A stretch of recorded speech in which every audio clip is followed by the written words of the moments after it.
Hello everyone. आज की video में हम पढ़ेंगे आगे, हमारे सेकंड चैप्टर को कंटिन्यू करते हैं। आज हम प्रिंसिपल्स और टेक्निक्स के बारे में पढ़ेंगे। साइंटिफिक मैनेजमेंट, सबसे पहले हम पढ़ते हैं साइंटिफिक मैनेजमेंट क्या होता है। साइंटिफिक मैनेजमेंट एक प्रोसेस है जिसमें जो हम प्रिंसिपल्स को और टेक्निक्स को अप्लाई करना सीखते हैं, जिससे कि हमारा जो टाइम है, जो हमारी मिस्टेक्स है, जो एरर्स है, वो सब रिड्यूस हो सके और हमारा जो प्रोडक्शन है वो अच्छे से हो सके, हम अपने गोल्स को अच्छे से अचीव कर सके। ठीक है। Scientific management is the process of application of scientific principles and techniques to the process of management in order to replace trial and error method। यानी कि एक ऐसी प्रोसेस जिसमें कि हम अपने साइंटिफिक प्रिंसिपल और टेक्निक्स को इस तरह से अप्लाई करें कि हमारा जो हमारा प्रोडक्शन है, जो हमारी प्रोडक्टिविटी है वो तो इंक्रीज हो जाए और जो हमारा वेस्टेज है वो कम हो जाए। ठीक है। अब हम बात करते हैं टेलर्स के प्रिंसिपल के बारे में, जो हमारे 4 है। Science, not rule of thumb. Harmony, not discord. Cooperation, not individualism. Development of each and every person to his or her greatest efficiency and principle. सबसे पहले क्या है हमारा science not rule of thumb. Science कहते हैं कि मतलब जो एक बारी प्रिंसिपल बन गए, मतलब ये प्रिंसिपल ये कहता है हमें कि जो साइंस एक बारी फिक्स हो गई वो फिक्स नहीं है ना। हमारी मैनेजमेंट में हम आगे आगे एक्सपेरिमेंट करते रहते हैं, आगे आगे प्रैक्टिसेस करते रहते हैं, तो हम न्यू टेक्नोलॉजीज को डेवलप करते रहते हैं। Science not a rule of thumb. Harmony not Discord. Harmony not Discord कहता है कि जो मैनेजमेंट है और जो वर्कर्स है ये एक दूसरे को कोऑपरेट करके चलते हैं, एक दूसरे को इक्वल रख के चलते हैं कि भाई दोनों का ही रोल, दोनों एक इंपॉर्टेंट रोल प्ले करते हैं एक ऑब्जेक्टिव को अचीव करने में ऑर्गेनाइजेशन के। दोनों का ही प्रॉपर वर्क है। इनसे मतलब मैनेजर जो ऊपर है और जो लेबर क्लास है उनमें हम भेदभाव नहीं करते हैं, उन्हें हम बराबर रख के चलते हैं ताकि उनसे भी हम अब राय ले कि हम किस तरह से इस प्रॉब्लम को डील कर सकते हैं, किस तरह से डिसीजन मेकिंग में उनकी हेल्प ले सकते हैं। उनसे भी राय ली जाती है, उन्हें भी एक बेटर फील कराया जाता है कि हाँ वो भी एक ऑर्गेनाइजेशन का पार्ट है। नेक्स्ट है कॉपरेशन नॉट इंडिविजुअलिज्म। ये जो है ये हमारा हार्मनी नॉट डिस्कॉर्ड को ही आगे फर्दर कंटिन्यू करता है। कहता है कि कॉपरेशन जो है वो एक बेटर वर्क करता है, जबकि इंडिविजुअल इंसान नहीं कर सकता। हम ऑर्गेनाइजेशन में हमेशा ग्रुप वर्क में काम करते हैं तो उसके लिए जरूरी है कि हमारे बीच में कॉपरेशन बना रहे, कॉन्फ्लिक्ट्स बिल्कुल भी ना हो। तो इस कॉपरेशन के लिए हम इस प्रिंसिपल को यूज करते हैं। नेक्स्ट है हमारा development of each and every person to his her greatest efficiency and prosperity. इसका मीन होता है कि जो हमें पता है कि हमारे पास अलग अलग एम्प्लॉयज है, सबकी अलग अलग एजुकेशन है, कैपेबिलिटीज है, तो उनको उन्हीं की अकॉर्डिंग हम अपना राइट टास्क प्रोवाइड करें। जब एक राइट पर्सन को राइट टास्क मिलता है तो वो अपना बेटर दे पाता है, बेटर एफिशिएंसी आती है और वेस्टेज कम होता है, टाइम हमेशा कम लगता है। तो प्रिंसिपल हमें यही कहता है। ठीक है। चलो आगे हम कंटिन्यू करते हैं अपने फ्योल के प्रिंसिपल्स पे। फ्योल ने हमें जो प्रिंसिपल दिए मैनेजमेंट के वो है हमारे 14। अब हम नंबर वाइज देखते हैं। फर्स्ट है हमारा division of work, authority and responsibility, discipline, unity of command, unity of direction, subordination of individual interest to general interest, remuneration of employees, centralization and decentralization, scalar chain, order, equity, stability of personnel, initiative, aspiratory crops। अब हम बात करें division of work की। Division of work क्या है कि जो हमारा ऑर्गेनाइजेशन गोल होता है वो एक पूरी ऑर्गेनाइजेशन का होता है।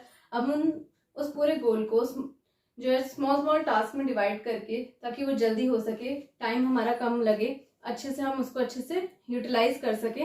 इस तरह से हम अपने काम को डिवाइड कर लेते हैं और ताकि उसमें स्पेशलाइजेशन आ सके। नेक्स्ट है हमारा अथॉरिटी एंड रिस्पॉन्सिबिलिटी। अथॉरिटी का मतलब क्या होता है कि अथॉरिटी का मतलब होता है कि डिसीजन मेकिंग की पावर। हमें किसी को अथॉरिटी दी हमने कि उसके पास पावर है कि वो डिसीजन ले सके। रिस्पॉन्सिबिलिटी एक ऑब्लिगेशन है कि हमें जो वर्क मिला है वो हमें टाइम पे कंप्लीट करके देना है। अथॉरिटी और रिस्पॉन्सिबिलिटी हमारे दोनों साथ साथ चलते हैं। मैनेजर के पास अगर अथॉरिटी है डिसीजन लेने की तो उसके पास रिस्पॉन्सिबिलिटी भी है अपना काम पूरा करवाने की। ठीक है। नेक्स्ट है डिसिप्लिन। ऑर्गेनाइजेशन कोई भी हो, छोटी हो बड़ी हो कैसी भी हो, सबसे इंपॉर्टेंट होता है डिसिप्लिन। अगर ऑर्गेनाइजेशन में डिसिप्लिन नहीं होगा तो काम टाइम से नहीं हो पाएगा। ये बहुत जरूरी है कि उसके वर्कर्स जो है वो डिसिप्लिन में रहे, एक प्रॉपर गाइडलाइंस और प्रॉपर रूल्स हो जो मैनेजर मेंटेन करके रखे एक ऑर्गेनाइजेशन में। नेक्स्ट हमारा unity of command. Unity of command क्या कहता है? यूनिटी ऑफ कमांड कहता है कि जो हम डिसीजंस लेते हैं, जो अगर वो एक पर पर्सन और पर हेड पे रहे तो अच्छे से हम डिसीजंस ले पाएंगे, हमारा काम अच्छे से हो पाएगा। कन्फ्लिक्ट्स के और कंफ्यूजन के चांसेस हमारे बहुत कम हो जाते हैं, जिससे हमारा टाइम वेस्ट नहीं होता है। नेक्स्ट है unity of direction. Unity of direction कहता है कि जब हम कोई प्रोसीजर फॉलो कर रहे हैं तो हम उसे स्टेप बाय स्टेप करें, अगर एक डायरेक्शन में करें तो वो हमारा काम वही मिनिमाइज, एफिशिएंसी अच्छी आती है, इफेक्टिवली हम अपने काम को कर पाते हैं, अपने मटेरियल्स को, रिसोर्सेज को अच्छे से यूज कर पाते हैं। नेक्स्ट क्या है, subordination of individual interest to general interest. इसमें ये कहता है हमारा प्रिंसिपल फ्योल ने कहा कि इंडिविजुअल्स के अपने इंटरेस्ट होते हैं और ऑर्गेनाइजेशन का अपना।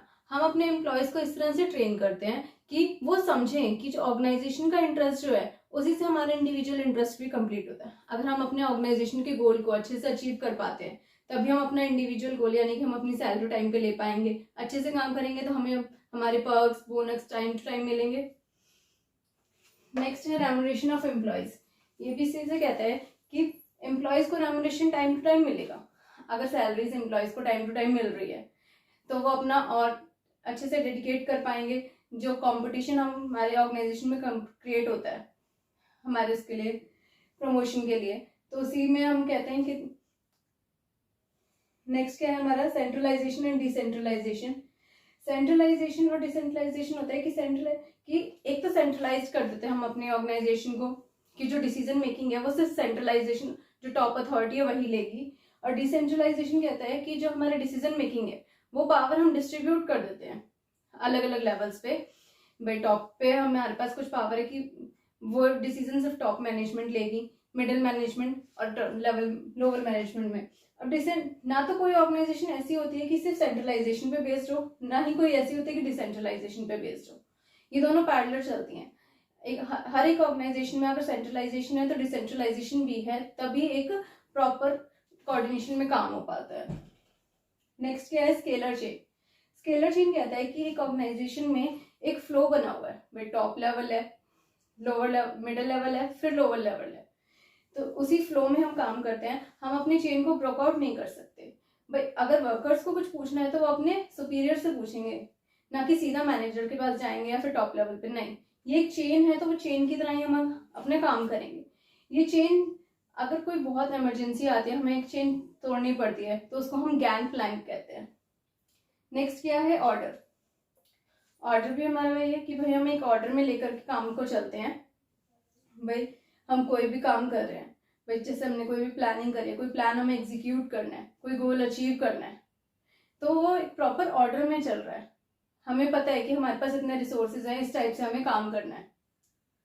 नेक्स्ट क्या है, इक्विटी। इक्विटी कहते हैं कि ये बहुत इंपॉर्टेंट पॉइंट रहता है कि हमारी जो ऑर्गेनाइजेशन है उसमें इक्विटी होनी चाहिए, इक्वल होना चाहिए। हम किसी के साथ भेदभाव नहीं करते, हमें डिस्क्रिमिनेशन नहीं करना है, चाहे वो कास्ट को लेकर हो, रिलीजन को लेकर हो, लैंग्वेज को लेकर हो। ये चीज हम अपने ऑर्गेनाइजेशन में नहीं कर सकते हैं कि हम एम्प्लॉयज के बीच में भेदभाव करें या फिर लेबर के बीच में, वर्कर्स के बीच में डिस्क्रिमिनेशन करें। नहीं, हमारा प्रिंसिपल यही कहता है कि ऑर्गेनाइजेशन में इक्विटी इज मस्ट। नेक्स्ट क्या है, stability of personal. Stability of personal कहते हैं कि हमने भाई अपने जो हमारा वर्कर है उसको अच्छे से देखा है, अच्छे से किया है, हमें पता है कि भाई इसकी कैपेबिलिटी कितनी है, वो किस तरह से टास्क परफॉर्म कर सकता है, पर वो किसी पे स्टेबल नहीं है। अगर हमें उसी की जगह कोई वर्कर ऐसा मिलता है कि हमें पता है कि वो उससे अच्छा काम कर सकता है, तो हम उसको अपॉइंट कर देंगे उस चीज के लिए। तो स्टेबिलिटी ऑफ पर्सनल भी बहुत नीडेड है। नेक्स्ट क्या है, इनिशिएटिव। इनिशिएटिव ये कहता है कि हमें ये चीज देखनी चाहिए, मतलब जो वर्कर्स हैं, मतलब जो हमारे ऑर्गेनाइजेशन के एम्प्लॉयज हैं, वो उन्हें ये चीज अपना इनिशिएटिव इस तरह से देना होगा कि वो हमारे ऑर्गेनाइजेशन गोल को प्रायोरिटी दे, ना कि इंडिविजुअल के गोल को। जब हमारा ऑर्गेनाइजेशन गोल को प्रायोरिटी मिलेगी तो जो सारा इनिशिएटिव है उसके लिए होगा, तो बेनिफिट सबको होता है। मतलब मैनेजर को अपनी जगह बेनिफिट है तो एम्प्लॉयज को अपनी जगह बेनिफिट है। Aspire D crops. Aspire D crops क्या कहते हैं कि जो हमारे जो ऑर्गेनाइजेशन होता है उसमें हम इंडिविजुअल तो काम नहीं कर सकते। ऑर्गेनाइजेशन में बहुत सारे वर्कर्स हैं, बहुत सारी टीम्स हैं, डिपार्टमेंट्स हैं, हमें हमेशा ग्रुप बना के चलना है। और ग्रुप में सबसे मस्ट क्या होता है, कोऑर्डिनेशन। अगर हमारा ग्रुप वर्क कर रहा है, अगर हम किसी भी ग्रुप में, टीम में काम कर रहे हैं, तो हम हमेशा कोऑर्डिनेशन से काम करेंगे। अगर हमारे ग्रुप में, टीम में कोऑर्डिनेशन नहीं है तो कन्फ्लिक्ट्स होने ही होने हैं। अगर कन्फ्लिक्ट्स होंगे तो हम टाइम पे अपना गोल पूरा नहीं कर पाएंगे। इसीलिए ये हम प्रिंसिपल हमें कहता है कि भाई हमें टीम में ये हमें क्या सिखाते हैं कि हमें टीम में कैसे काम करना है।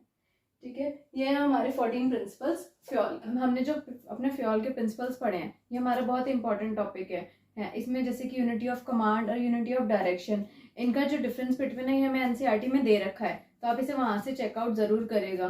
ठीक है, उसके बाद अगर आप चाहते हैं कि इनके डिफरेंसेस अगर इनके मैं करा दूं तो आप मुझे कमेंट में लिख के ज़रूर बताएगा। उसके बाद अब मेरी वीडियोस लाइक, सब्सक्राइब और शेयर ज़रूर करें और बेल आइकन को भी प्रेस करें ताकि उनकी नोटिफिकेशन आपको मिलती रहे। अपने व्यूज़ कमेंट में ज़रूर बताएं, कोई टॉपिक चाहिए तो वो भी बताएं। मुझे फर्दर फॉलो अप कर सकते हैं इंस्टाग्राम पे और टेलीग्राम पे।